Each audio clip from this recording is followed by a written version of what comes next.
Manatee developer Carlos Beruff was a no-show last night in the first Republican U.S. Senate debate in Boca Raton. The millionaire home builder is vying to replace Marco Rubio in the U.S. Senate, and he's up against a crowded field of experienced politicians. So he is doing things his way. Sound familiar? ABC 7's Max Winitz has more. 4 of the 5 of us. Carlos Beruff back in Sarasota for the day after crisscrossing the state, tirelessly campaigning for his U.S. Senate bid. Well, I think we're up to 48 counties, and by next Saturday, the goal is to be at 64, so we'll wrap up the state the following week. You know, I've had it. The home builder quickly getting noticed around Florida, whether it's through his unconventional TV ads. The experts want me to read a bunch of political crap off this teleprompter. His scathing criticism of President Obama. For 7.5 years, this animal we call president, because he's an animal, okay?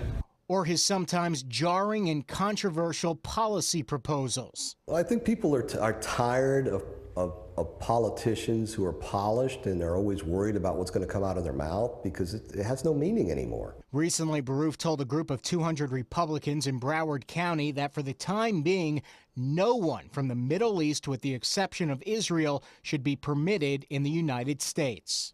If they, who are the top law enforcement and security officials in this country, can't vet them, then why would we take a chance? It has nothing to do with religion. It has to do with who those people are and can we get them vetted properly to come to this country. When asked how the rest of the world would view the U.S. if his idea were to ever come to fruition. Right now, the U.S. is so poorly viewed as a lack of leadership, it doesn't really matter. They would start saying that we're actually standing up for something because the U.S. has lost respect globally because our allies can't count on us. Beruff also making headlines not too long ago for another statement on the Middle East, stating the Iran nuclear deal actually allows the country to build a nuclear weapon, a claim that's false, according to PolitiFact Florida.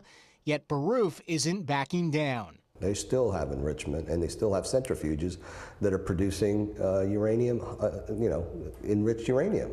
So it really, all it's done is create an atmosphere where they have more from us, like every negotiation Obama does, than we got from them. With Beruff, many say Florida is getting its own version of Donald Trump. Different publications have referred to him as the Cuban-American Trump or the Little Trump of Florida. Beruff may admire his fellow businessman, but he doesn't want people to compare him to the presumptive Republican presidential nominee. His personality is not mine, but there's only one Donald Trump. I was brought up different on how to express myself. But it doesn't matter because at the end of the day, what we want is results in this country. And I think he can deliver results. As a self-proclaimed political outsider, Beruff believes he can have the same impact, saying his primary opponents only care about themselves. They're all career politicians looking for the next ladder up the rung. Beruff hoping to move up the ladder as well, from his office seat in Sarasota to his seat in the Capitol in Washington. No matter how contentious his comments may be, he plans to continue to speak his mind in order to get there.